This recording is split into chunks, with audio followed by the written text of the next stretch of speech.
बिस्मिल्लाहिर्रहमानिर्रहीम। अस्सलाम वालेकुम नाज़रीन, आप यूट्यूब चैनल देख रहे हैं। मैं इमरान खान हूँ। मरीम नवाज़ और नवाज़ शरीफ अब ये चाहते हैं कि किसी तरह एक सियासी शहादत मिल जाए और उसके लिए वो कुर्बानी का बकरा मरीम नवाज़ के चचा और नवाज़ शरीफ के छोटे भाई शहबाज शरीफ को बना रहे हैं। और वो ये चाहते हैं कि शहबाज शरीफ भी नाअहल हो जाएँ जैसे नवाज़ शरीफ साहब नाअहल हुए थे। उन्हें ये लगता है कि अदलिया के साथ एक झगड़ा करके या एक ऐसा तासुर दे के कि पाकिस्तान के अंदर PMLN के साथ ज़्यादती हो रही है तो वो कोई इनकलाबी बन जाएंगे और उसकी वजह से पाकिस्तान की आवाम के अंदर उनकी मकबूलियत वापस आ जाएगी। ऐसा हो नहीं सकता, क्योंकि गुज़िश्ता एक साल में जो कुछ इन्होंने किया है, चाहे वो आवाम के साथ महंगाई की सूरत में किया हो, चाहे आवाम के ऊपर टॉर्चर किया हो, चाहे चीज़ों को महंगा कर दिया हो, चाहे मईशत को तबाह बर्बाद कर दिया हो, या इनकी बैड गवर्नेंस हो, या उसके साथ साथ जो फस्तायत इन्होंने पाकिस्तान में दिखाई है, जो जुल्म व सितम इन्होंने लोगों के ऊपर किया है, अब इन सारी चीज़ों को देखते हुए लोग कभी नहीं मानेंगे कि ये जालिम है, इनके साथ कैसे जुल्म हो सकता है। जालिम मजलूम बनने का नाटक तो कर सकता है, लेकिन थोड़े अरसे के लिए कर सकता है, वो अपने आप को हमेशा मजलूम साबित नहीं कर सकता। अब ये लोग चाहते हैं कि शहबाज शरीफ किसी तरह नाअहल हो जाए। वो ऐसे कि फैसला किया गया है और बाकायदा बबांगे दोहल कहा जा रहा है, बार बार चैलेंज किया जा रहा है कि अदालती अहकामात की तामील नहीं की जाएगी। और हम देखते हैं कि कैसे इलेक्शन होते हैं पाकिस्तान में, इस किस्म के दावे हुकूमती कैंप से किए जा रहे हैं, बल्कि जजेस की तौहीन की जा रही है, जजेस के ऊपर अटैक किया जा रहा है। मेरे दिमाग में एक सवाल उठ रहा है, मैं आप सबसे भी पूछ लेता हूं और पाकिस्तान के उन इदारों से भी पूछता हूं कि किसी एक फौजी जर्नैल के खिलाफ अगर एक ट्वीट हो जाए किसी से जिसमें कोई शिकवा हो या कोई तनकीद का आंसर हो या किसी पॉलिसी से इख्तलाफ हो या उनके किसी जुमले से इख्तलाफ हो, तो ना सिर्फ उस बंदे पे गद्दारी के और बगावत के मुकदमे हो जाते हैं, बल्कि वो बंदा गिरफ्तार हो जाता है, फिर उस बंदे के ऊपर टॉर्चर किया जाता है, उसका पाकिस्तान के अंदर जीना हराम कर दिया जाता है। दूसरी तरफ एक जज को आप जितनी मर्जी तनकीद करें, जितना मर्जी आप बुरा भला कहें, कोई क्राइटेरिया ही सेट नहीं है। यानी क्या इस मुल्क में जजेस की इज्जत नहीं है, या तमाम इदारों के अंदर बैठे हुए लोग एक जैसे मोतबर और मोहतरम नहीं है? अदलिया तो मैंने आपको पहले बताया था कि रियासत का एक सुतून है, फौज रियासत का सुतून नहीं है। फौज बिल्कुल बाकी इदारों की तरह एक इदारा है। फौजी आर्मी चीफ जो हैं वो 22वें ग्रेड के ऑफिसर हैं, जिस तरह बाकी ऑफिसर्स हैं। चीफ जस्टिस या जज साहिबान आर्मी चीफ को तलब कर सकते हैं, जबकि आर्मी चीफ ऐसा सोच भी नहीं सकते कि वो चीफ जस्टिस को या जजेस को बुलाएंगे या उन्हें तलब करेंगे। तो मैं ये जानना चाहता हूं कि एक फौजी ऑफिसर के ऊपर जब तनकीद हो जाए या ट्वीट हो जाए, उसके अंदर बंदे गिरफ्तार पकड़ के अंदर डाल देते हैं, शहरों के अंदर मुकदमे हो जाते हैं, और तनकीद ना भी हो जाए, इशारा भी हो जाए, फिर भी सारी कार्रवाई हो जाती है। और जब एक जज के ऊपर होता है तो कोई बात करने को तैयार नहीं है, कोई कार्रवाई करने को तैयार नहीं है। इमरान खान एक लोअर कोर्ट की जज साहिबा का सिर्फ नाम लेते हैं कि कानून के मुताबिक एक्शन होगा, तो इमरान खान साहब के ऊपर तौहीन अदालत का मुकदमा ये अभी तक चल रहा है। उधर करोड़ों रुपए की आंसू गैस चला दी, उसके बाद ये हो रहा है। दूसरी तरफ सुप्रीम कोर्ट ऑफ पाकिस्तान के जजेस के ऊपर बराह रास्त उनके नाम लेके, उनकी तस्वीरें लगाकर उनके ऊपर बोगस से भरे हुए हमले किए जा रहे हैं और उसके ऊपर कोई एक्शन लेने वाला नहीं है। तो ये पाकिस्तान की कौम को जागना पड़ेगा, लोगों को समझना पड़ेगा कि इज्जत सबकी होती है, किसी एक इदारे की या किसी एक शख्सियत की इज्जत नहीं होती, ताकतवर की इज्जत नहीं होती, मोतबर और मोहतरम की इज्जत होती है, उसूल वाले लोगों की इज्जत होती है। इक़्तिदार वालों की इज्जत नहीं होती, इक़्तिदार वालों की इज्जत होती है। इक़्तिदार की खातिर जो लोग यू टर्न लेते हैं, जो लोग बूट पॉलिश करते हैं, फिर उनकी इज्जत नहीं होती। अब नवाज शरीफ साहब ने एक प्रेस कॉन्फ्रेंस की है, एक्चुअली तो लड़ाई करना चाह रहे हैं और उनकी ख्वाहिश है कि शहबाज शरीफ नाअहल हो जाएं, और क्योंकि अदालती अहकामात नहीं मानेंगे तो शहबाज शरीफ को बुलाया जाएगा और उनसे पूछा जाएगा आप अदालत की बात क्यों नहीं मान रहे। जब वो नहीं मानेंगे तो यूसुफ रज़ा गिलानी की तरह उनको घर जाना पड़ेगा। तो इस मामले को अब इस्तेमाल करने की कोशिश करेंगे नवाज शरीफ सियासी शहादत के लिए। होगा नहीं। यूसुफ रज़ा गिलानी की नाअहली के बावजूद पीपल्स पार्टी को कोई फ़ायदा नहीं हुआ था इलेक्शन में। शहबाज शरीफ की नाअहली पे भी PMLN को कोई फ़ायदा नहीं होगा इलेक्शन में। सारी दुनिया जानती है कि एस्टेब्लिशमेंट के साथ मिलकर ये जो PDM की जमातें हैं, इन्होंने शब खून मारा हुआ है, इन्होंने रजीम चेंज ऑपरेशन किया हुआ है, उसके बाद पाकिस्तान की आवाम का इन्होंने जीना दो भर कर दिया है, और अब ये शहीद बनने की कोशिश करेंगे भी तो लोग इनकी बात नहीं मानेंगे, बल्कि ये अदलिया के साथ टकराव की पॉलिसी में है और ये चाहते हैं कि इनका इक़्तिदार लंबा होता चला जाए, निगरान हुकूमतें एक एक साल तक चलती रहे और पाकिस्तान में इलेक्शन करवाने ही ना पड़े, क्योंकि इलेक्शन से ये भाग रहे हैं। और देखिए एक चीज़ को जरा आप समझिए, अदालत ने ये तो नहीं कहा कि इमरान खान को ला के वज़ीर-ए-आज़म पाकिस्तान बना दें और शहबाज शरीफ को हटा दें। या इमरान खान का बंदा आप चुन लें और उठा के उसको वज़ीर आला पंजाब बना दें और वज़ीर आला खैबर पख्तूनख्वा बना दें और शहबाज शरीफ को उठा दें। ये तो नहीं कहा। अदालत ने तो ये कहा कि आइन में लिखा है कि 90 दिन के अंदर इलेक्शन होना है। अब 90 दिन गुजर गए हैं तो 90 दिन के बजाय 120 दिन में इलेक्शन हो रहा है, तो आइन के मुताबिक आप इलेक्शन करवा दें। अब इलेक्शन कौन जीतेगा इसका फैसला अदालत तो नहीं करेगी, वो तो 3 मुअज़्ज़िज़ जज साहिबान हैं, उनके 3 वोट हैं और वो भी पता नहीं पंजाब में वोट डालने आते हैं या नहीं आते। अब उनके वोटों से 3 वोटों से तो कोई फर्क नहीं पड़ेगा। वहां पे तो जो बहुत बड़ी तादाद में करोड़ों अवाम है पंजाब की, वो फैसला करेंगे कि कौन इलेक्शन जीतेगा और कौन इलेक्शन हारेगा। किसी से इक़्तिदार छीना नहीं जा रहा, किसी को प्लेट में रखकर इक़्तिदार दिया नहीं जा रहा, किया यह जा रहा है कि सबको इलेक्शन के अंदर ले जाया जा रहा है कि आईने पाकिस्तान कहता है कि इलेक्शन लड़ो। अब जब सारे इलेक्शन लड़ेंगे पता चल जाएगा कौन जीतेगा और जो जीतेगा वो इक़्तिदार में आ जाएगा। लेकिन PMLN को अपनी शिकस्त का इतना यकीन है, नवाज शरीफ को, मरियम नवाज को, शहबाज शरीफ को, इन सारों को, इन्हें अपनी शिकस्त का इतना यकीन है कि अदालती फैसले में जब इनको इलेक्शन में जाना पड़ता है तो ये उस फैसले को अपने खिलाफ इसलिए समझते हैं कि इन्हें पता है कि इलेक्शन तो ये जीत नहीं सकते। तो जो खेल ये जीत नहीं सकते, जिस मैदान में इनको फतह नहीं मिल सकती, ये उस मैदान में उतरने के लिए भी तैयार नहीं है, बल्कि जो इन्हें कहता है कि आकर फेयर प्ले करो, मैदान में उतरो क्योंकि टाइम शुरू हो गया इलेक्शन का, तो ये कहते हैं ये भी हमारे साथ ज्यादती हो रही है, हमें इलेक्शन में ना ले जाया जाए। अब ये उल्ट पटांग बातें करते रहेंगे लेकिन इलेक्शन में तो भाई जाना पड़ेगा। इमरान खान साहब ने टाइम मैगजीन को एक इंटरव्यू दिया है, लेकिन उसके ऊपर मैं बाद में आपसे बात करता हूं। नवाज शरीफ साहब कह रहे हैं और उनका ये कहना है कि अब वो एक इनकलाबी बन गए हैं दोबारा से। वो कह रहे हैं वज़ीर आज़म को निकाला गया, मुल्क में डिक्टेटर आते रहे, मुझे क्यों निकाला गया, मेरे खिलाफ बातें की गई। ये सारी चीज़ें और शिकवे नवाज शरीफ साहब के थे 2 लोगों से, जनरल रिटायर कमर जावेद बाजवा से और फैज़ हमीद साहब से। तो इन दोनों के टका के बूट पॉलिश किए PMLN ने, और अच्छी तरह बूट पॉलिश करने के बाद उन्होंने इमरान खान को हटाकर रजीम चेंज ऑपरेशन के जरिए से इक़्तिदार ले लिया रातों रात। यानी उन्होंने छीन लिया इक़्तिदार इमरान खान साहब से और उन्हें निकाला और खुद आकर बैठ गए। अब नवाज शरीफ साहब किस मुंह से दोबारा इनकलाबी बन रहे हैं? यानी मियाँ साहब पाकिस्तानियों को बेवकूफ़ समझते हैं। जब आपका दिल करेगा आप इनकलाबी बन जाएंगे और जब आपका दिल करेगा आप ब्रश पकड़ के पॉलिश शुरू कर देंगे। यानी लोग पागल नहीं हैं। अभी थोड़ा अरसा पहले आपने पॉलिश की है और ऐसी टका के पॉलिश की है कि उसके नतीजे में आपकी हुकूमत बना दी गई है। आप जरदारी साहब की शक्ल नहीं देखना चाहते थे, उनके साथ इक़्तिदार में बैठे हुए हैं। आपने 1 दर्जन से ज़्यादा जमातों ने मिलकर इक़्तिदार हासिल किया है और पैसा भी इसके ऊपर खर्च हुआ है मुबैना तौर पे। रजीम चेंज ऑपरेशन हुआ है बैरूनी और अंदरूनी आकाओं के कहने के ऊपर। टका के आप लोगों ने बूट पॉलिश की है और इसका फ़ायदा उठाया। अब आप दोबारा इनकलाबी बनने चले गए हैं। यानी जब आपको इलेक्शन में जाना होता है, अवाम के पास जाना होता है, आप इनकलाबी बन जाते हैं, और जब आपने इक़्तिदार हासिल करना होता है 2 नंबर तरीके से शब खून मार के, तो आप बूट पॉलिशिया बन जाते हैं। तो अब ये लोग बेवकूफ़ और मजीद मुझे नहीं लगता कि आप लोग इनको बना पाएंगे। कहते हैं जी कि रेफरेंस दायर किए जाएं इन 3 जजेस के खिलाफ, करें। यही पंगा लिया था परवेज़ मुशर्रफ ने, दुर्गत बन गई थी, और यही पंगा लिया था इससे पहले भी आपने, बाकी लोग भी लेते रहे हैं।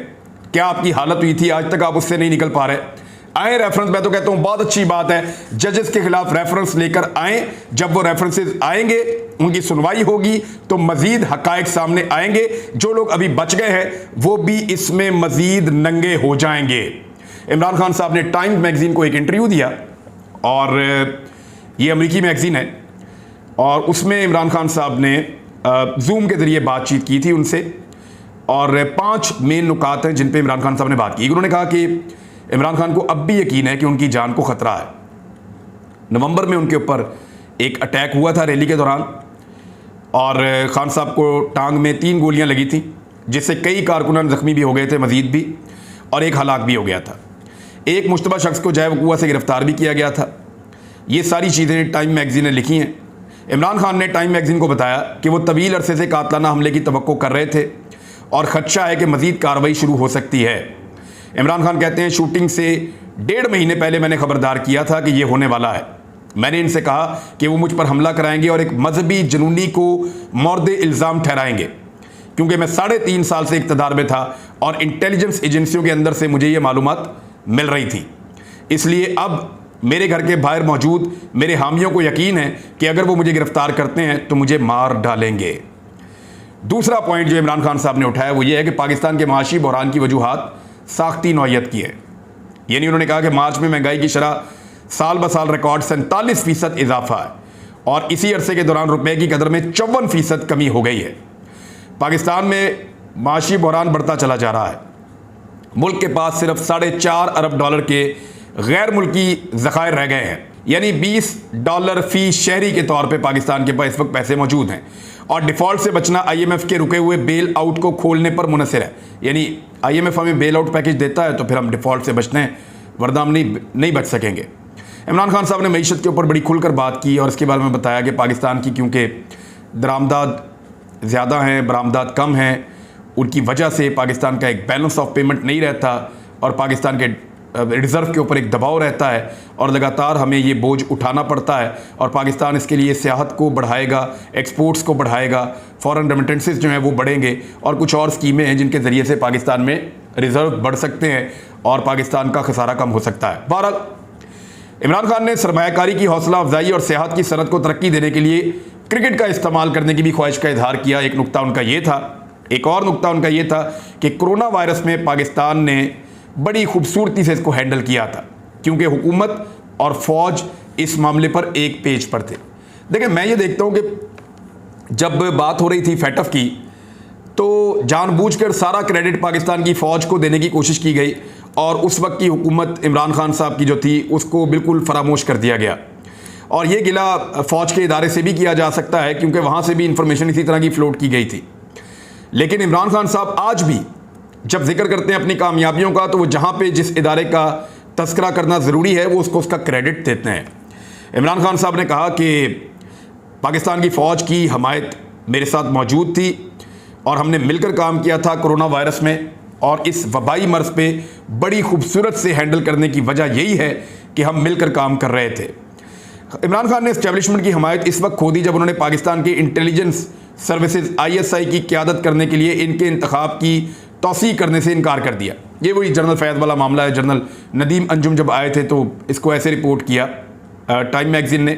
खान की तरफ से अमेरिका पर मुसलसल तंज करने पर भी बेचैन दिखाई देते हैं इमरान खान साहब के कुछ ओहदेदार हैं। अब इस तरह की चीज़ें जो है वो वहाँ पे रिपोर्ट हुई हैं। कोरोना वायरस के बारे में भी रिपोर्ट हुआ और फिर इमरान खान साहब के बारे में आखिरी पॉइंट ये है कि उन्हें अब भी यकीन है कि उनकी बेदखली में या उनको इक़्तिदार से बेदखल करने के पीछे अमेरिका का हाथ था। इमरान खान ने टाइम को बताया कि वस्ती और जनूबी एशिया के लिए अमरीकी मावन वज़ीर ख़ारजा डोनाल्ड लू ने गुज़िश्ता मार्च में अमरीका में पाकिस्तानी सफ़ीर को ख़बरदार किया था कि अगर उन्हें वज़ीर आज़म के ओहदे से ना हटाया गया तो इसके नताइज होंगे। इमरान खान कहते हैं कि अगले दिन कौमी असम्बली में एतमाद का वोट होता है।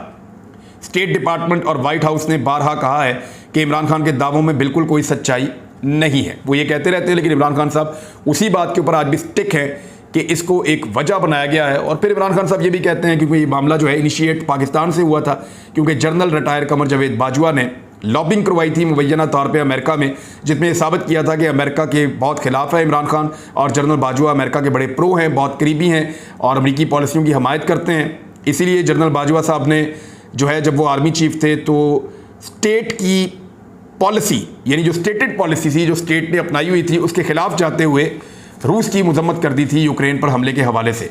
हालांकि ये तय हुआ था कि पाकिस्तान मजम्मत नहीं करेगा बल्कि इस मामले में अपने आप को बाहर रखेगा जैसे बहुत सारे दीगर मुल्कों ने रखा हुआ है। बहरहाल पाकिस्तान तहरीक इंसाफ के लिए एक बहुत बड़ी कामयाबी है अगर ये इलेक्शन की तरफ आगे बढ़ते हैं और अब इलेक्शन को रोकने के लिए कुछ साजिशें की जाएंगी। मेरी इत्तला के मुताबिक एक टीवी चैनल के ऊपर अटैक का प्लान भी किया गया है मुबैना तौर पे। पाकिस्तान तहरीक इंसाफ के झंडों वाले लोग होंगे, उनके मुंह के ऊपर मास्क चढ़ाए गए होंगे ताकि वीडियो बनाई जा सके, कोई उन लोगों को नहीं पहचानेगा और उनसे कुछ इस तरह की एक्टिविटीज़ करवाई जाएंगी जिसके बाद पाकिस्तान तहरीक इंसाफ को बैन करने के लिए रुजू किया जाएगा अदालतों से और इलेक्शन कमीशन से। जबकि इस किस्म का दंगा फसाद करवाने के बाद या किसी एक टीवी चैनल के दफ्तर पे हमला करवाने के बाद अब आप समझ गए हैं कौन सा टीवी चैनल हो सकता है और कौन टीवी चैनल का मालिक जो है वो इसका बेनिफिशरी हो सकता है। उस पर मुबैना तौर पे जो मुझे इत्तला मिली है हमला करवाने के बाद इलेक्शन को रोकने की कोशिश की जाएगी। कुछ लोगों और कुछ इमारतों के ऊपर भी अटैक किया जा सकता है। इन चीज़ों पर आजकल अंदर खाने डिस्कशन चल रही है। बहरहाल इलेक्शन कमीशन ऑफ पाकिस्तान ने सुप्रीम कोर्ट ऑफ पाकिस्तान के फैसले के बाद अपना मुशावरती इजलास तलब कर लिया है और पहले तो इन्होंने 8 अक्टूबर को इलेक्शन करवाने का फैसला किया था, लेकिन अब 14 मई को इलेक्शन करवाने का हुक्म आ गया। सुप्रीम कोर्ट ऑफ पाकिस्तान का मुशावरती इजलास इलेक्शन कमीशन ने बुला लिया है और अब इलेक्शन कमीशन जिस इदारे को कहेगा कि ये चीज़ आप फराहम करें, अगर वो इदारा फराहम नहीं करेगा, सुप्रीम कोर्ट ऑफ पाकिस्तान के कैटेगोरिकली जो अहकामात हैं उसके बावजूद, तो फिर उनको तौहीन अदालत की कार्रवाई का सामना करना पड़ेगा। तो ब्यूरोक्रेसी के लिए ज़्यादा मुश्किलात हैं, क्योंकि उन्होंने इसको एग्जीक्यूट करना होता है और वज़ीर आज़म, वज़ीर ख़जाना और वज़ीर दिफा, ये लोग इसके लिए रिस्पॉन्सिबल होंगे और ये प्रॉब्लम में आ जाएंगे। इमरान खान साहब ने एक और ऑफ़र भी किए। उन्होंने कहा हुकूमत इलेक्शन में ताख़ीर का फ़ायदा बताए, मैं इंतज़ार कर लूँगा। बताएं फ़ायदा क्या है इलेक्शन में ताख़ीर का? तो फ़ायदा तो है कोई नहीं, क्योंकि जितना आगे जाएंगे उतनी ज़्यादा इकॉनमी डूबती चली जाएगी। लगातार 7वां महीना है, पाकिस्तान की एक्सपोर्ट्स लगातार नीचे चली जा रही है। डाटा मौजूद है मेरे पास। अब फिर डॉलर की कीमत जो है वो ₹2.5 ज़्यादा हो गई है, तारीखी बुलंदी सतह पे चली गई है। इंटर बैंक के अंदर इस वक्त 287 288 के बीच में डॉलर की कीमत जो है वो मौजूद है। तो ये पाकिस्तान की इकॉनमी के साथ हो रहा है। जितना ये टाइम आगे बढ़ेगा उतना ज़्यादा होगा। नवाज शरीफ साहब ने अपनी ख्वाहिश का इजहार भी किया है कि अगर इलेक्शन में जाना पड़ा तो हम डॉलर ₹500 का हो जाएगा। फिर उन्होंने ये भी कहा कि सब्जियां भी महंगी हो जाएंगी, चीज़ें भी महंगी हो जाएंगी और अवाम पे बहुत बोझ पड़ जाएगा। नवाज शरीफ अवाम को ब्लैकमेल कर रहे हैं, इसको ब्लैकमेलिंग कहते हैं। जो 6 रुकनी बेंच बना था ना, जस्टिस कादी फायद ईसा साहब वाले 2 रुकनी बेंच ने जो काम किया था, 3 रुकनी बेंच था, 2 जजेस ने जो काम किया था, उस पर जो 6 रुकनी बेंच बना है, ज़रा उसका फैसले का एक हिस्सा मैं आपको सुना देता हूँ ताकि क्लैरिटी आ जाए। कादी फायद ईसा साहब ने आज खुद नोटिस की जो समात वाला मामला है उसके ऊपर बात उठाई थी और कुछ इख्तियारात ऐसे इस्तेमाल किए थे जो चीफ जस्टिस ऑफ पाकिस्तान के हैं आईनी मारीन के मुताबिक। तहरीरी हुक्म में कहा गया है कि 29 मार्च को जस्टिस कादी फायद ईसा और जस्टिस अमीनुद्दीन ने इन मामलात पर आज खुद नोटिस लिया जो चीफ जस्टिस का इख्तियार है। जस्टिस कादी फायद ईसा का 2-1 के तनासुब से बेंचेस की तश्कील मुकदमात के तकर्रुर से मुताल्लिक आज खुद नोटिस था। तहरीरी हुक्म के मतन के मुताबिक 5 रुकनी बेंच करार दे चुका है कि ये इख्तियार सिर्फ चीफ जस्टिस ऑफ पाकिस्तान का है, यानी अब कोई और इस्तेमाल नहीं कर सकेगा और चीफ जस्टिस अपने इस इख्तियार को एक्सरसाइज कर सकते हैं। अब तक के लिए इतना ही। अपना ख्याल रखिएगा, अपने इस चैनल का भी। अल्लाह हाफ़िज़।